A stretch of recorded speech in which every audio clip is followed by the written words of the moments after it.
Hello and welcome to Filling the Sink, a podcast from Catalan News. I'm Lorcan Doherty and today we're talking about voting.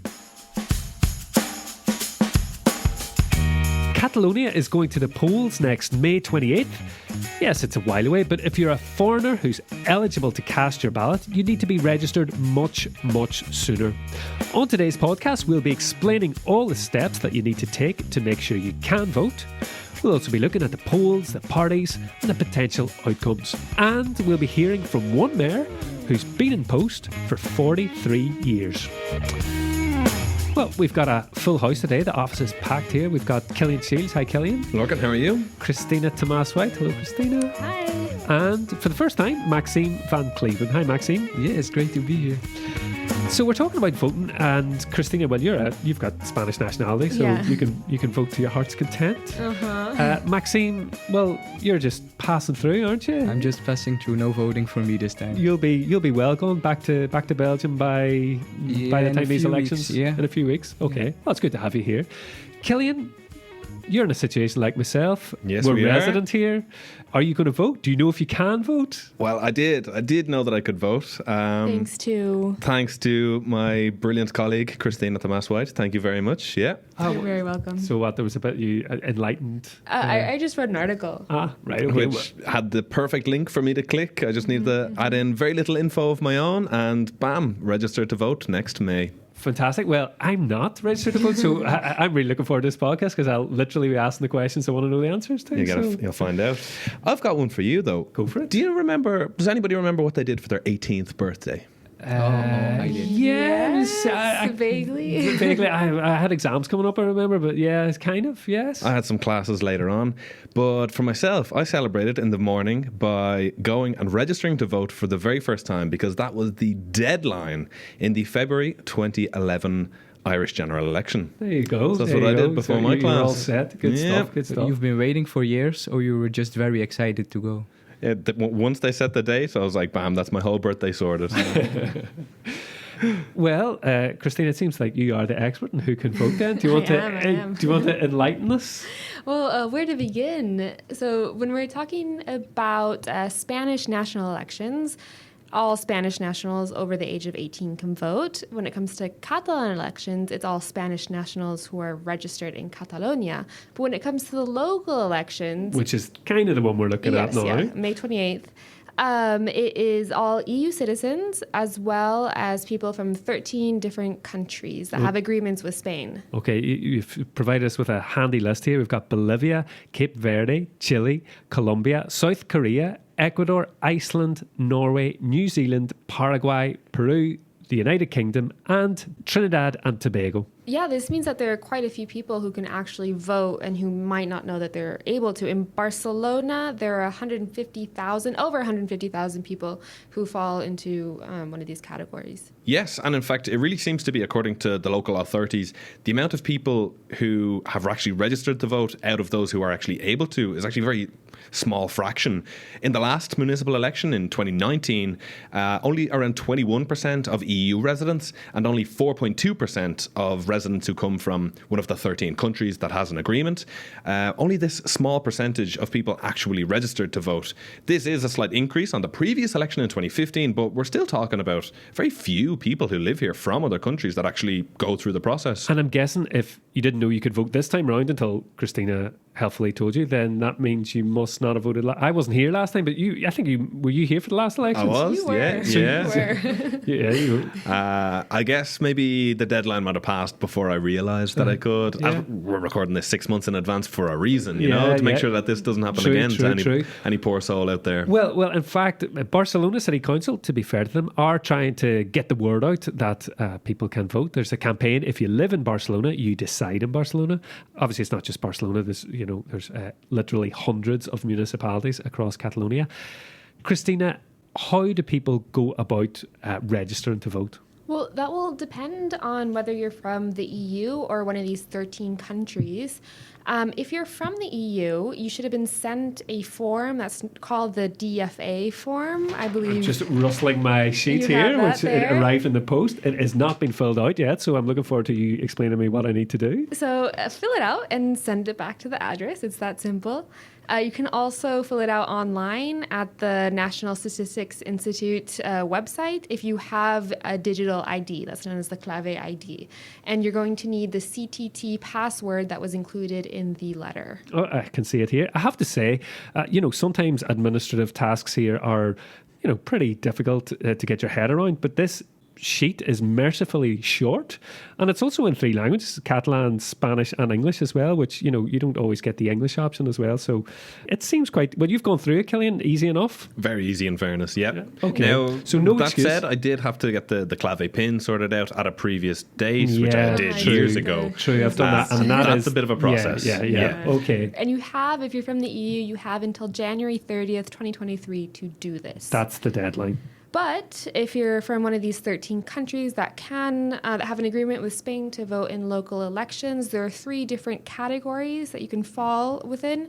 So if you're from the UK, you need to have lived in Spain for at least 3 years on the day that you register in the census. If you're from Norway, it's 3 years on the day of the election. But if you're from any of the other 11 countries, you need to have lived in Spain for 5 years on the day that you register. You'll also receive a letter in the mail, but it's a different form that you'll be getting from the Statistics Institute. It's called the CEREN form. All you need to do is fill it out and send it back, but you can do this between December 1st, 2022 and January 15th, 2023. But earlier deadline for those ones. Right. How is it that people are able to prove that they've lived for 3 years? Well, you have to be registered in the Padre census in the town that you live in or city. And if anyone has any doubts, or you've got the ID requirements and all of that in your article, Cristina, which is It's called How to Vote in the 2023 Local Elections If You're Not a Spanish Citizen. there you go. It worked for Cillian. It can work for you. Maxime, this week you've been kind of looking then at how that compares here in Catalonia, how it compares to other places. I mean, starting off with, you're from Belgium, so what's the situation there?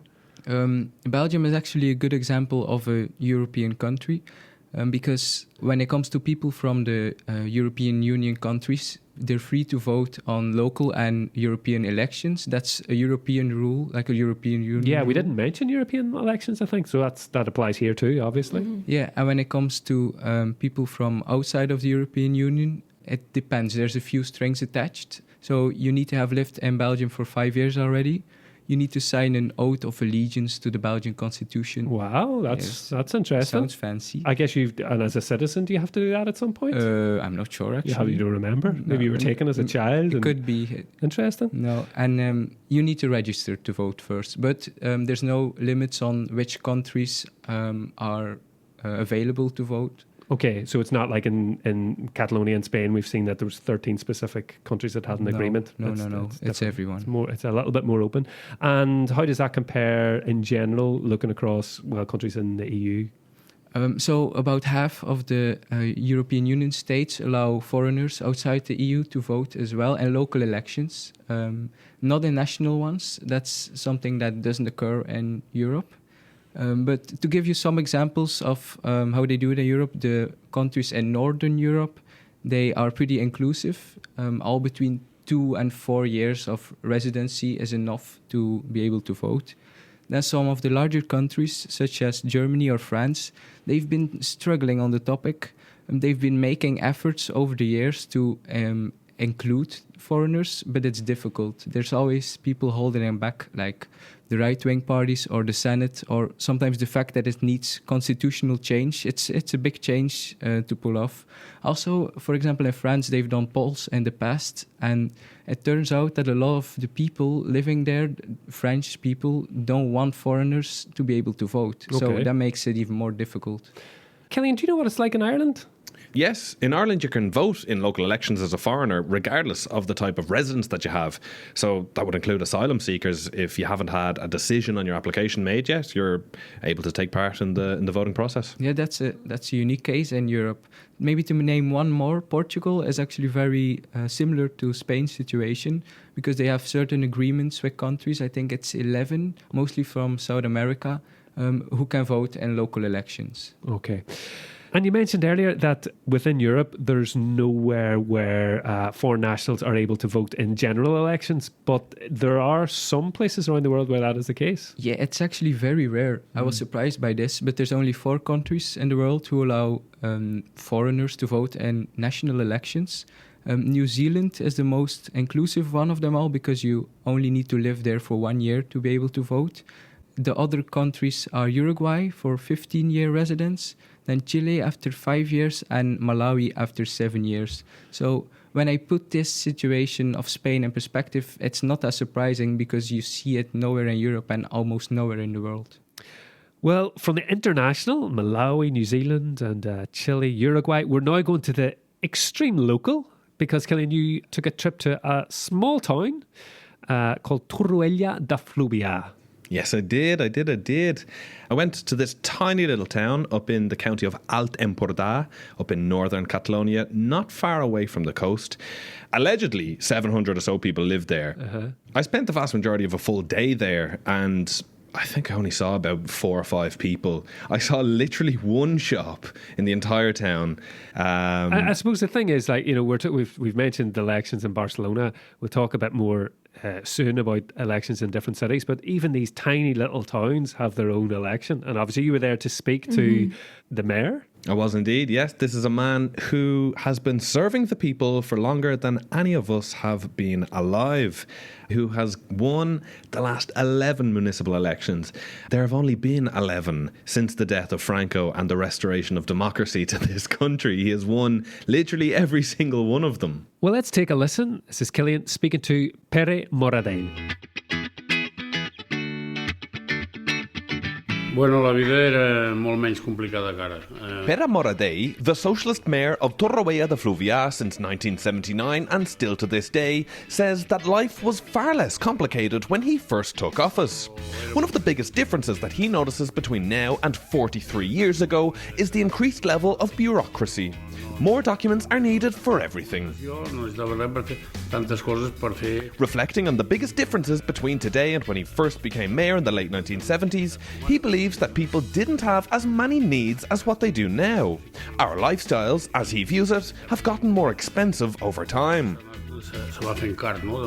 Pere Moradell is just one of 2 remaining mayors that have been in the post since the first election. The other is Josep Vilà from Fogars de la Selva, who has not yet revealed if he will run again. So how did it all start for one of the longest serving public representatives in Catalonia? Well, at the age of around 24 or 25, he, as part of a youth club, decided to get together and with a lot of excitement get involved in the fledgling democracy of the country and form a part of the freedom that was arriving after the dictatorship. Franco died in 1975, and the first local elections after the return to democracy were held in 1979, which Moradell won. So what's the secret to staying on as mayor for such a long time? Well, Moradell says that there's always work to be done and always issues to be solved. He and his team go about their work with an attitude of always wanting to serve the people. His day-to-day life is now a bit quieter after he retired from his regular work as a farmer, and he can now dedicate himself full-time to leading his council, as well as serving on a provincial board. His responsibilities are growing all the time, he says, indicating an increased workload. Despite this, he believes that we're currently in an era when mayors have as little power as they ever have, alluding to the increased layers of bureaucracy once again, and listing the various different authorities that decisions have to be run by. Yet, part of his role is to have direct contact with many of the neighbours in his constituency and solve problems among neighbours. One of the good things about having such a small town is the fact that he can have a direct line of communication with the people that he serves. In fact, he says that he knows literally everybody who lives in the town.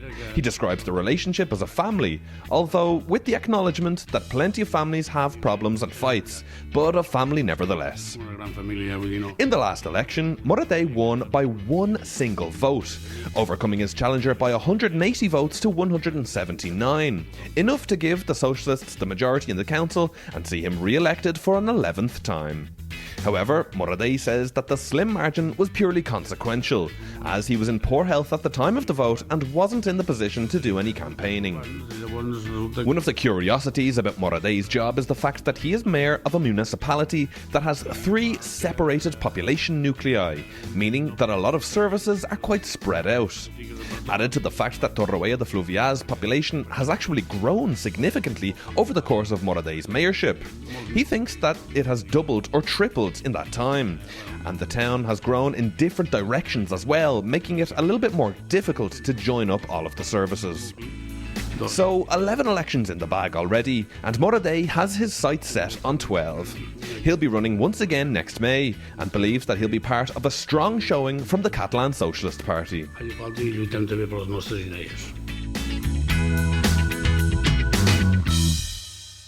Our thanks to Pere Moradell.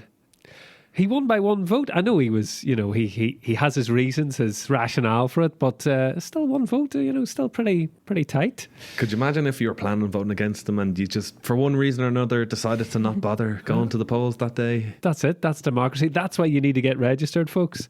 There are 947 municipalities in Catalonia. It's kind of impossible, obviously, to talk about every one of them, but we're going to try and give a little bit of a kind of a general picture and talk especially maybe about some of the bigger cities. I mean, Barcelona's an obvious one.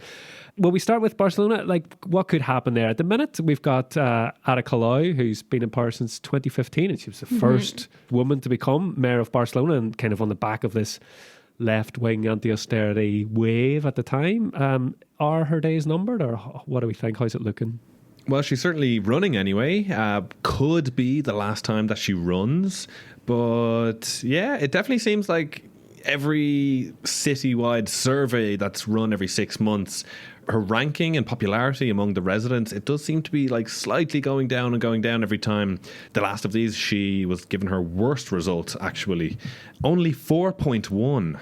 While the deputy mayor, Jaume Collboni, which will probably be one of her biggest rivals for the mayor, he's of the Socialist Party, he got a 4.7, so slightly better. Out of 10. Out of 10. Out of 10. Indeed. And I suppose we should say, actually, in the last election, Colau's party wasn't the biggest party, but she was the one that was able to get the most votes to become mayor as well. So there's that. There's always these little, you might be the biggest party. Got more votes. Esquerra, who are the governing party in the Catalan parliament, but they weren't able to form a coalition in Barcelona enough to get the mayorship. Yes, exactly. That's a very good point, actually, to keep in mind. Colau's party, Barcelona en Comú, they've got a long track record of working with the socialists, and Colau's very, very keen to complete these, what she calls transformative projects that are already underway. We're talking about things like the Superias, the transformation of Via Laietana, La Rambla as well, in fact, being a bit more pedestrianised, being a bit more brought, given back to the citizens, the locals, rather than the tourists. More green space in the city, fewer cars. So these are things that are only really getting underway under Colau's mayorship that she wants to see out with another 4 years in office. You mentioned Superias. Just in case you don't know, those are the super blocks where, they're kind of cutting some streets to traffic and kind of making the place a bit greener and more pedestrian and bicycle friendly and things like that. Anything else interesting in Barcelona? I think it's important to take a look at the other potential candidates. Ernest Maragall, who's a bit of a veteran for Esquerra Republicana, who actually got the most votes, as we just said. He's going to go for it. Over at Junts, the former mayor of Barcelona has announced that he'll be running again, Xavier Trias, who was in the position with the old Convergencia party from 2011 to 2015, right before the then unknown newcomer, Ada Colau, came on the scene. And I also saw another story that really piqued my interest, that the former FC Barcelona president, Sandro Rosell, he's even considering going for it as well, which that'll be a story. Okay, zooming out a little bit from Barcelona, we've got the metropolitan area, and of course every municipality, every town has its own thing going on, but the general picture is often that the socialists are kind of number one and Esquerra are kind of number two. I mean, if you look at big cities like L'Hospitalet, which is right next to Barcelona, they have a socialist mayor. In Terrassa, they used to have a socialist mayor, but he left the party and formed his own party called Tot per Terrassa. I mean, that's a very good example of how, like at local elections, you can get individuals who have these big personal votes, and people don't just go down party lines. They'll be like, oh no, I like this guy as mayor. If he's splitting from the party, I'm going to vote for him, not the party. Yeah, it's a much more individual game, isn't it, rather than a general policy game, isn't it? Yeah, because I mean, we've seen the latest polls for the Catalan Parliament elections that say that, well, the socialists are going to do very well. The Junts per Catalonia that were in the government, that came out of the government, seem to be dropping a little bit. But that's not to say at these local elections that are still obviously 6 months away, it's not to say that we'll see that pattern kind of manifest itself. Badalona is always interesting. Badalona, just north of Barcelona. It's pity Guifrey's not here, of course. He's from Badalona. He would give us the rundown, but it's an interesting one, Cillian. It is certainly an interesting one. That's one word for it. Barcelona's bad neighbour. Yeah, that's right. Yeah. It's very chaotic, to be honest, up in the town hall of Badalona. Ever since the last election, only 3.5 years ago, we've had numerous mayorship changes. At the moment, it's a socialist mayor, Ruben Guijarro, but in the last couple of years, we've also had from the People's Party, the right-wing People's Party, we should say, as opposed to the more left-leaning socialists. We've had the Xavier Garcia Albiol. He was ousted after being named in the Pandora Papers. But previously, immediately after the past election, we had Alex Pastor of the Socialist Party, who ended up stepping down after he was caught driving drunk in Barcelona city centre. During lockdown. Albiol is actually really popular. So even though he was ousted back because of the Pandora Papers, he still could win the next election. And moving away from Barcelona metropolitan area, Cillian, you were looking at Girona as well. Yeah, so normally up there in the north end of Catalonia would be a bit of a Junts stronghold. And indeed, the Junts political party, under various different names, have been in power in the local council in Girona ever since 2011. The current mayor is Marta Madrenas, but she is not standing again. She's been there since 2016, but she's going to be out after the next election. We don't yet know who is going to replace her, but there is a possibility that a former minister, Gemma Jace, could be a candidate. Running them very tightly will be Guanyem, who came second in the last election, not very far behind. So you've kind of got a battle in Girona between two pro-independence forces, but quite radically different politically. One on the right left, and one very much on the left. Yeah, exactly. Yeah. So each town, each city, each municipality has its own battles going on. What about Lleida and Tarragona, Cristina? They're both kind of similar, aren't they? Yeah, they both. It's pretty close, neck to neck, between Esquerra and the Socialists. In Lleida, you have Junts slightly behind, and then in Tarragona, you have Ciutadans and Junts slightly behind. Last time, Ciudadanos as well in Spanish were slightly behind. This time, they're kind of expected to kind of do a lot worse than last time. They haven't been doing well for a while. No, in the general elections and stuff. Maybe we should just point out as well that these projections that we have, we're kind of basing this on the last election results as well. So there hasn't really been polling. We're just kind of looking at the previous results and trying to see how that trend could go. Yeah, it's going to be fascinating. I do love a good election. Fascinating to see how it turns out. And there's, as you say, all these little battles to kind of examine as we go along, as the counting comes in. 28th of May is the date the local elections are actually happening all across Spain as well, and regional elections in several autonomous communities as well. So that's going to give us a good indication as to what could happen in the next Spanish general election, because that's not too far away at all. That's towards the end of next year as well. Mm-hmm. Yeah, no later than December 10th. There we go. And speaking of dates, one final reminder, if you want to vote, those foreigners who are eligible to vote in the local elections, Cristina? Yes, if you're from the EU, you have until January 30th, which is my birthday, so you remember it. Well, we're going to remember that. I'm going to think, it's Christina's birthday. I haven't registered to vote. You better. And if you're from one of the 13 countries, you have until January 15th. Okay. Time now for our Catalan phrase. What's it this week, Cristina? Embolica que fa fort. Something strong? I didn't quite catch. No, you're going to have to explain it to me. Embolica is to rap. Okay. Because it makes you stronger, I guess. To make strong? And what does it mean? It means that a situation is becoming more complicated. Okay, so it's kind of all getting more difficult, yes. Okay. Embolica que fa fort. Embolica que fa fort. That's all we've got time for today. Thank you very much again to Pere Moradell. Good luck to him and to all candidates standing in the municipal elections. Thanks very much to the three of you for joining me. Thank you, Maxime. It's good to have you first time. Yeah. Thanks as well to Cillian and Cristina. Good seeing you again as well. Thank you very much, Lorcan. We'll be back again next Saturday, which is Christmas Eve, with another episode of Filling the Sink. Until then, from me, Lorcan Doherty, and all of us here at Catalan News, bye for now, adieu, and happy Christmas.